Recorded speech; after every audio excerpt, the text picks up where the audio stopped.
골편이 심각하게 벌어져서 뼈가 아예 앞뒤로 엇갈린 상황이었고요. 이 얇은 세포층이 벌어지고 떨어진 채로 수년간 자라기 때문에 훗날 좌우가 변형이 된 형태로 나타나게 됩니다. 하지만 성장판 골절 중에서도 우리가 변형 장애 이런 거를 일어나는 경우는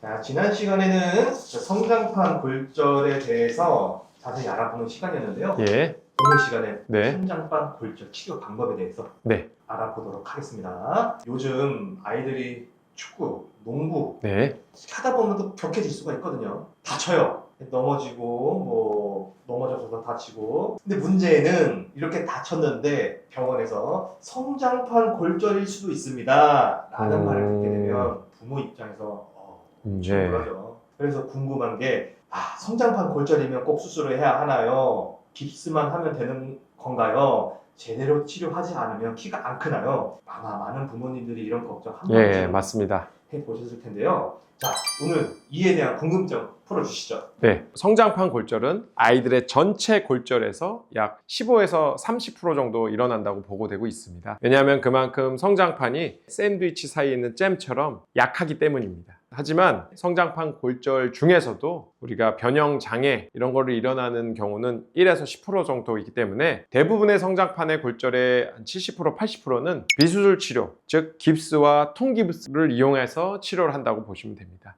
여기서 말하는 깁스란 부목 고정인데요. 우리가 어릴 때 사용하던 이런 솜과 붕대를 이용해서 이렇게 감는 반깁스, 이것이 곧 깁스 치료고요. 그리고 보통 다친 직후에는 붓기가 있기 때문에 바로 통깁스를 할 수가 없습니다. 일단 성장판 골절에서 가장 좋은 치료는 캐스트, 즉 통깁스 치료입니다. 통깁스 치료는 물론 아이가 답답해하긴 하지만 요즘은 HM 캐스트라고 망사형 캐스트가 가볍고 좀 덜 답답한 소재로 많이 개발이 되었습니다. 그래서 어쨌든 성장판 골절에 있어서 가장 기본이 되는 치료는 통깁스 치료다 이렇게 보시면 되겠습니다. 하지만 다친 초기에는 통깁스를 하게 되면 다친 날 다음 날 더 부으면서 아이들이 압박감을 느끼고 응급 상황이 발생할 수 있기 때문에 보통 다친 직후에는 반깁스를 먼저 해서 이런 기성품이 될 수도 있고요. 아이들의 다리에 맞게 이렇게 몰딩하고 만드는 형태로 반깁스를 한 후에 이와 같은 깁스는 장점이 위가 뚫려 있기 때문에 다음 날 부은다 할지라도 이제 압박증후군이라든지 응급 상황이 발생하지 않을 수 있기 때문에 골절이 일어난 후 한 3일에서 5일 길게는 7일 정도는 반깁스를 먼저 하고 그 다음에 심장보다 높게 올려두고 얼음찜질을 하는 등의 조치를 하다가 붓기가 좀 안정이 되면 통깁스로 많이 치료를 하게 됩니다. 여기서 말하는 통깁스는 우리가 캐스트를 말하고요. 새로운 캐스트들이 많이 개발이 되었기 때문에 본인과 적절한 캐스트를 해당 소아정외과 선생님과 상의한 후에 치료를 하게 된다고 보시면 됩니다. 통깁스는 부위에 따라 좀 다른데 평균적으로 보통은 깁스와 통깁스 기간을 포함해서 4주가량 고정을 한다고 보시면 되고 통깁스 치료가 끝난 후에는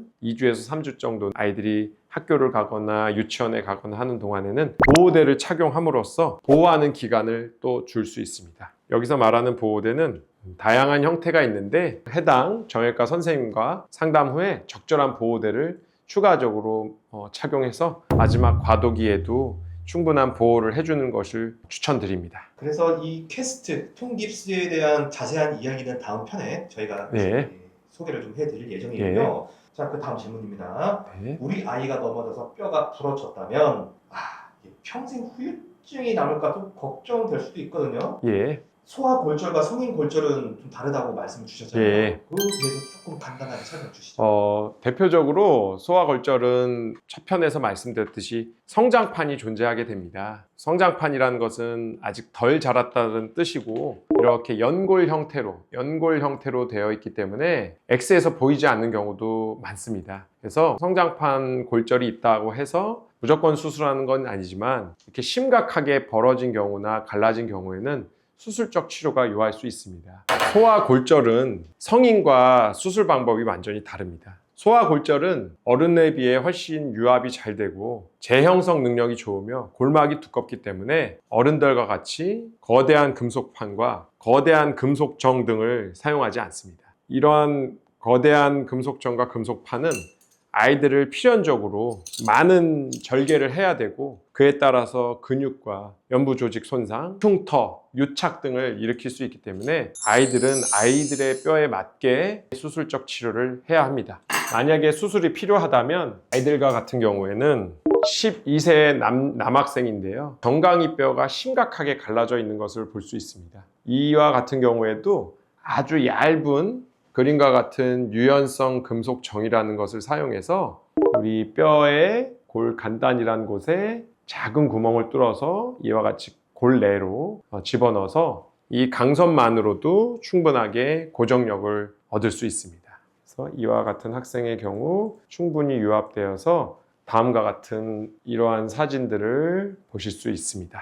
모든 골절 부위마다 조금씩 수술 방법이 다르기 때문에 자세한 상황은 담당하신 소아정형외과 전문의 선생님과 상의하시기를 바랍니다. 그래서 수술 환자들 케이스를 보게 될 텐데요. 자, 이 친구와 같은 경우에는 소아 외상과 골절이라고 해서 보시다시피 이쪽에 있는 성장판이 정확하게 이렇게 갈라진 것을 볼 수 있습니다. 이 조각은 원래 그림대로 하면 이런 식으로 이쪽에 뼈에 붙어 있어야 되는 건데 이 뼈에 붙어온 부분이 이렇게 종으로 갈라진 형태로 성장판 골절이 일어나게 된 케이스입니다. 그래서 보시다시피 이렇게 갈라져서 변형이 돼서 돌아간다면 이 얇은 세포층이 벌어지고 떨어진 채로 수년간 자라기 때문에 훗날 이런 식으로 좌우가 변형이 된 형태로 나타나게 됩니다. 만약에 이와 같이 성인이 된 후에 변형을 교정을 한다면 절골술 및 내고정 수술이라는 뼈를 깎아내고 돌리고 거대한 쇠판 플레이트를 고정을 해야 되기 때문에 그런 것보다는 만약에 성장판이 그림과 같이 많이 떨어져 나가고 벌어졌다면 소아정형외과 선생님에게 반드시 가시어 이와 같은 경우는 상처 부위를 열어서 성장판을 직접 보고 두 눈으로 맞춰서 정확하게 고정을 한 후에 아이의 뼈에 최소한의 피해를 주는 K 강선을 이용해서 고정하게 됩니다. 이 떨어져 나간 이 동그란 부분에 성장판이 있는 골편이 정확하게 정복된 것을 확인할 수 있고 추후에 정확하게 붙어 있는 것을 몇 개월 뒤에 확인할 수 있습니다. 네, 원장님 말씀 잘 들었고요. 일반적인 상황과 다른 특수한 경우나 심각한 사례, 무서울 수도 있겠지만 좀 공유 한번 해주시죠.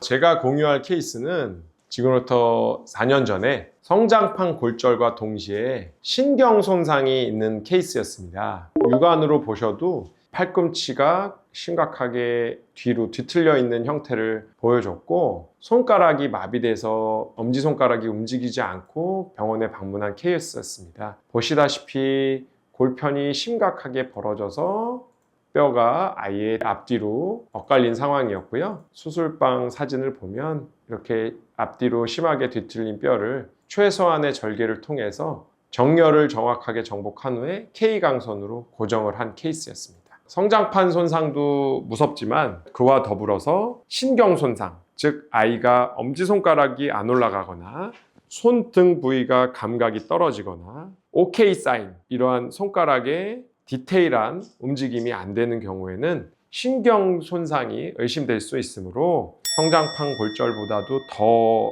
급한 상황이 되겠습니다. 그러므로 이와 같은 경우에는 해당 기관에 소아정형외과 전문의가 있는 응급의료기관으로 빠르게 찾아가시기를 추천 부탁드립니다.